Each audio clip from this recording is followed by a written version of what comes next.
live from Augusta. You're watching News 1226 this morning. So many other reasons that they already don't want to be in school for. Their safety shouldn't be one of them. A mother calling for action after a weapon was caught on camera falling out of a student's pants during a brawl at Butler High School. A push for more school safety measures ahead.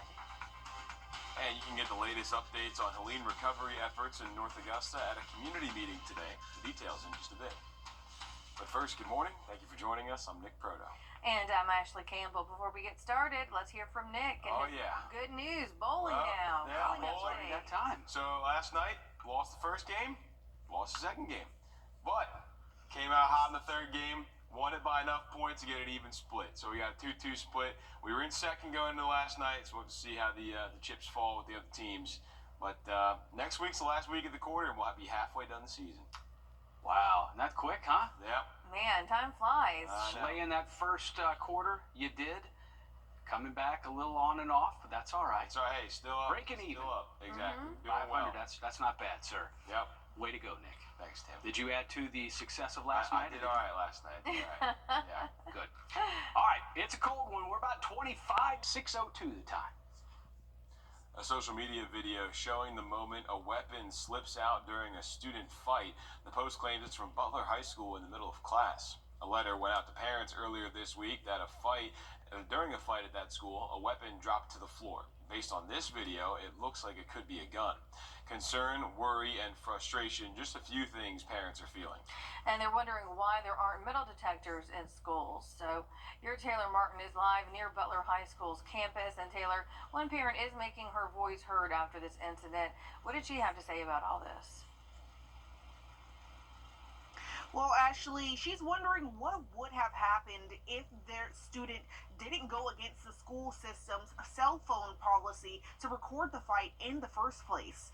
It's something parents thought they would never have always had on their mind.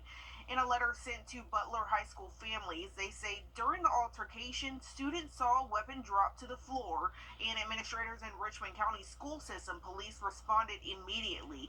The letter also states that they were securing the school for 45 minutes while police investigated, and that the student was taken into custody. But this isn't the first time it's happened in the school district, so parents are demanding action, calling for extra safety precautions like metal detectors. Put different rules in place, different safety measures. The reason I'm speaking out about this is because I'm not going to be that parent that allows 5, 6 different red flags to happen, and then now the serious situation has taken place. We reached out to the school district to see if any extra precautions will be in place due to this incident, and if they're still considering putting metal detectors in their schools. We haven't heard back yet.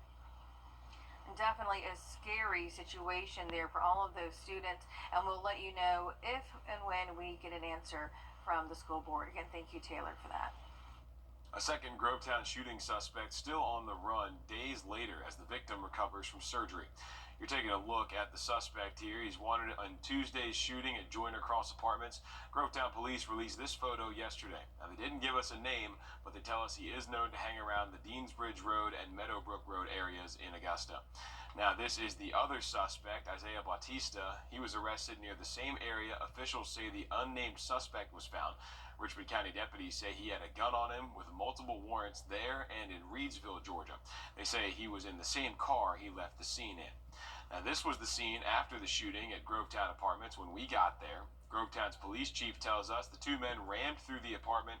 One of them shot the victim in the chest. Officials say the victim did not live at the apartment. So if you have any information on this shooting or the suspects, call the Grovetown Police Department.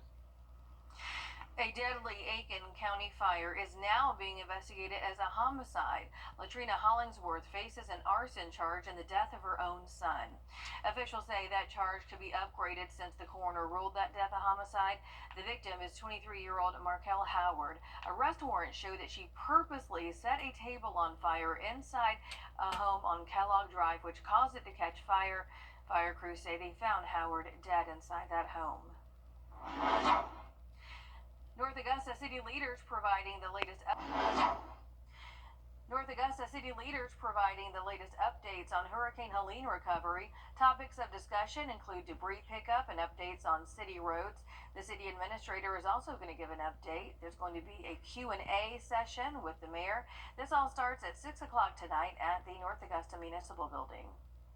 A construction project. It's the coldest time of year in the CSRA. To stay up to date on anything winter weather to severe weather, download our First Alert Weather app to get the most accurate forecast in our area. Live from Augusta, you're watching News 1226 this morning. A local school system under fire after a violent video captures a weapon falling out of a student's pants during a fight. Demands for strict security measures coming up.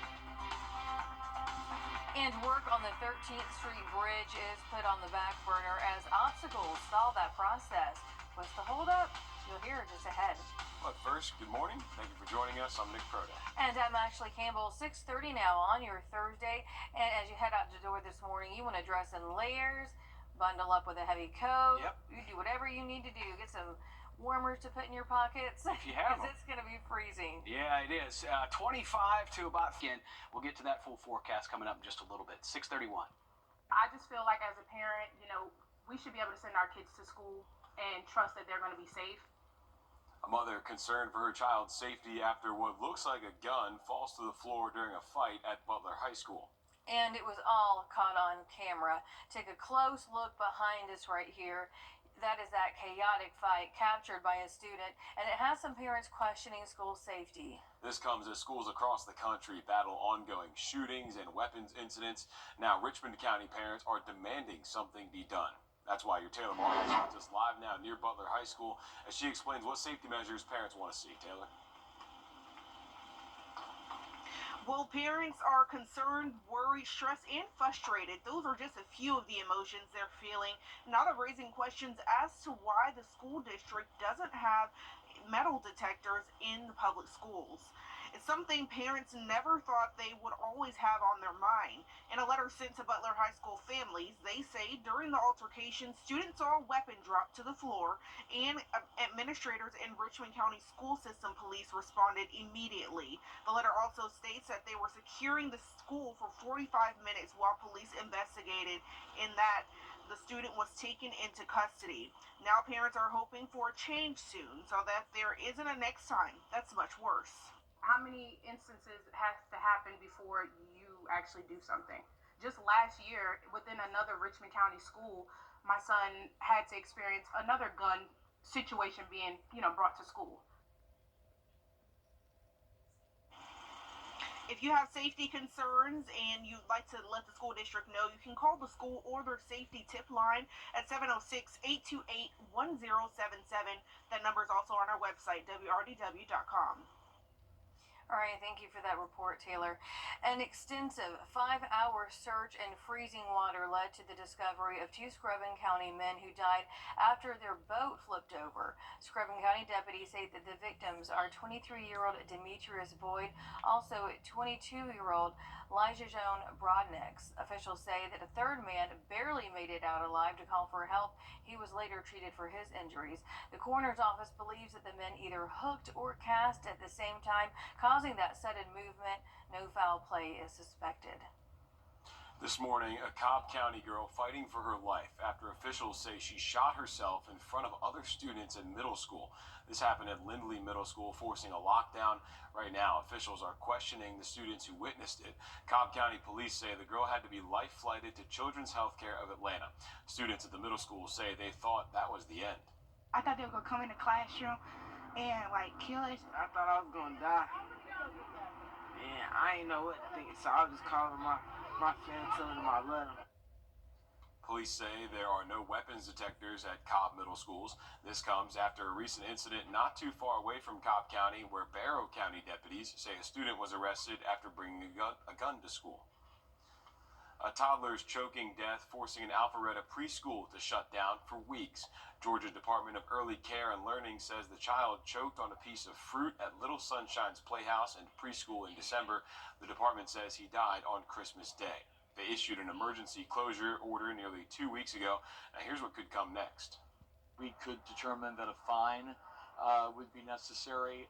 It could be a limited license, or it could be the revocation of their license.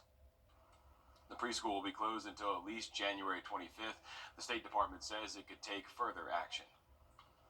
Richmond County investigators need your help finding a missing person. They say Joseph Hancock was last seen on Central Avenue 2 days before this past Christmas. Investigators say he's been found at local hospitals or Green Street in the past. They say he may be in the Atlanta area, either in Marietta or on Peachtree Street Northeast since New Year's Day. If you have any further information, call the Richmond County Sheriff's Office. All the children on a Richmond County school bus and the driver are okay after a crash. That happened at Patriots Way and Washington Road yesterday morning.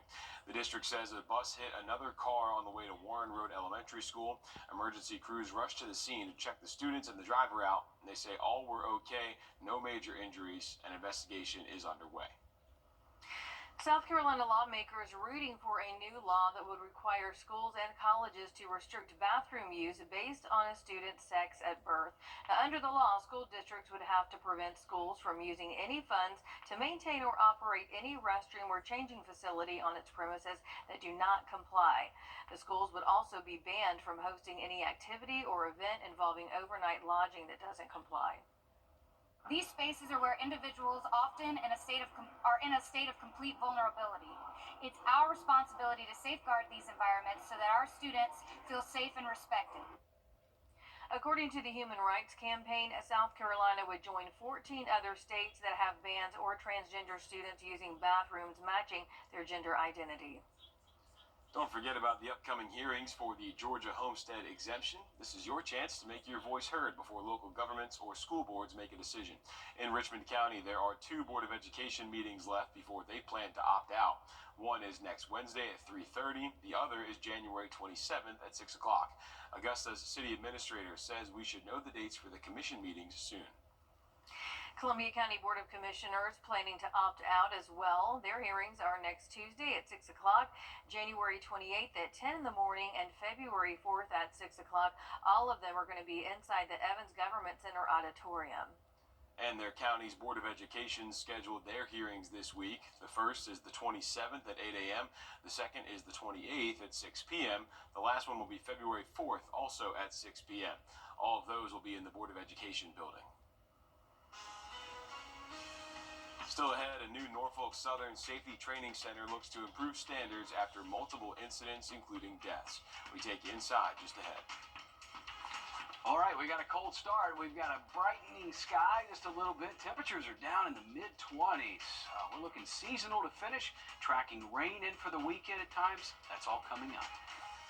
And as we head to break, giving you a live look over the Calhoun Expressway at 6:38. Do you just... Welcome back. Time for your dog walk forecast. Meet Chloe. She was bracing for that snow and possible snow next week, Tim. Shame on you. Looking to stir the pot, are you? I'm not trying to. Oh, you did. Well, you did. Well, I don't know. I looked at the forecast. I know exactly what you looked at. You looked at that certain app that comes with certain cellular companies that told you a certain range of snow totals. I would never betray our News 12 weather app. Come on. That's debatable. That's debatable because I get the questions all the time, and I'm just like, well, okay, that's your own boat to float. So it is interesting what's going to be going on next week. One thing it's going to get is